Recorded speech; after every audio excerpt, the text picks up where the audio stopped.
Well, the season of Advent is upon us. It's this beautiful time of quiet expectation, right? A time of really deep hope. And in this reflection, we're going to dive into a way of looking at this season, not just as, passively waiting for one thing to happen, but as this really active preparation for three different but connected comings of Christ.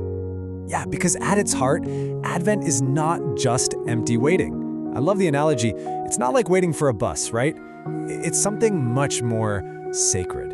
It's an active waiting, a time for watching, for really getting our hearts ready, and for looking forward with this incredible anticipation for the Lord to arrive. So, to help us get our heads around this, to guide our reflection, we're going to look to some really deep wisdom from the early church. We're talking about the Church Fathers, these incredible thinkers who were living and breathing these mysteries way back in the first few centuries of Christianity. And our main guide for this journey is going to be Saint Gregory of Nyssa. Now, he was a bishop, a theologian living back in the 4th century. He's known as one of the great Cappadocian Fathers. And what makes his ideas so perfect for Advent, really, is his focus on the soul's journey to God. He saw it as this dynamic, ongoing adventure, a path of constant transformation and purification. And this kind of brings us to the big question, the central paradox of Advent, doesn't it? I mean, we're preparing for the coming of a Lord who, we believe already came 2,000 years ago. So what are we actually waiting for? It can feel a little confusing, but there's this classic piece of spiritual wisdom that really helps clear things up. So this ancient reflection, it gives us this incredible framework. It's not just one coming of Christ we're talking about, but three. You've got two visible ones that act like bookends, one in the past, one way off in the future. But then there's this third one, a middle one that's invisible, and it's happening right now. So using St. Gregory's way of thinking as our guide, let's break down that very first coming. Okay, so the first coming, this is the one we all know and love at Christmas, right? It's the historical one, the tangible one, the moment God actually arrived in our world.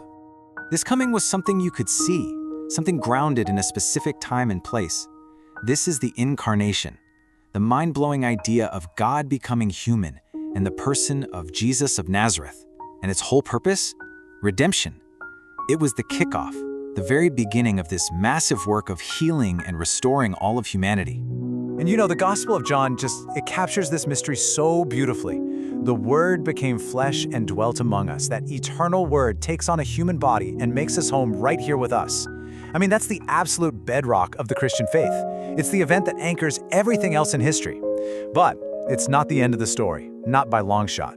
So that first coming, it totally sets the stage for the second one, what we're calling the middle coming. And this one's different. It's not some big public event. It's deeply personal. It happens on the inside. Right. So this coming is invisible. It's mystical. And it's happening right now in the present moment. It's all about Christ arriving in the soul of an individual, a soul that's open to him. And the tradition tells us its purpose is to bring rest and consolation. Okay, but what does that really mean in practice? Well, this is where it connects right back to St. Gregory of Nyssa's core teaching. He had this powerful idea he called theosis. Think of it as a gradual transformation, where the soul, with a lot of purification and grace, slowly becomes more and more like God. And listen, this is not just about feeling a little better. It's about being fundamentally changed from the inside out. You could say this middle coming is literally the engine of our spiritual growth. And that middle coming, that ongoing transformation, is always pointing us toward the final horizon, the glorious third coming at the very end of time. Now, this one, like the first coming, will be visible for everyone to see, but it won't be in weakness, in a humble stable, no way. It's going to be in overwhelming glory.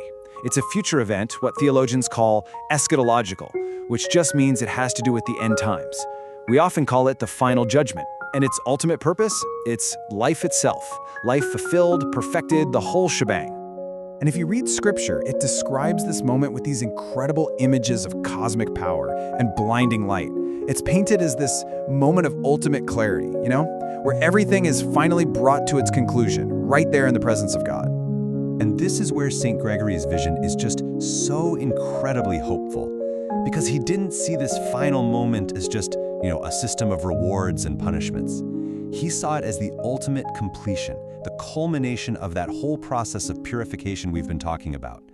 It's the moment when, as he puts it, our very human nature is finally restored pure again to God. The great healing is finally totally complete. Okay, so why does all of this matter for us, right here, right now during Advent? Well, thinking about it this way, in these three comings, it gives our waiting a real structure. It gives it a deep purpose. This whole three-part framework, it gives our waiting a super clear focus. When we think about the past coming, the Incarnation, that builds our faith. When we recognize that present coming into our own hearts, well, that calls us to an ongoing conversion. And when we look toward that future coming in glory, that just fills us with this incredible, unshakable hope.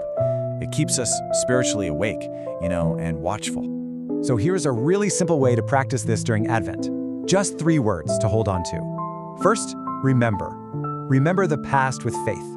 Second, receive. Receive Him right now, in the present, through prayer and a change of heart. And third, watch. Watch for the future with hope. See? Past, present, and future. All of it held together in this one beautiful, holy season.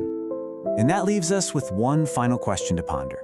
As you go through this season of sacred waiting, just ask yourself, where am I being invited to meet Christ? Is it in the memory of that little stable? Is it in the quiet of my own heart right now? Or is it in that hopeful look toward the future horizon? The answer is probably all 3. Thanks so much for joining me for this reflection.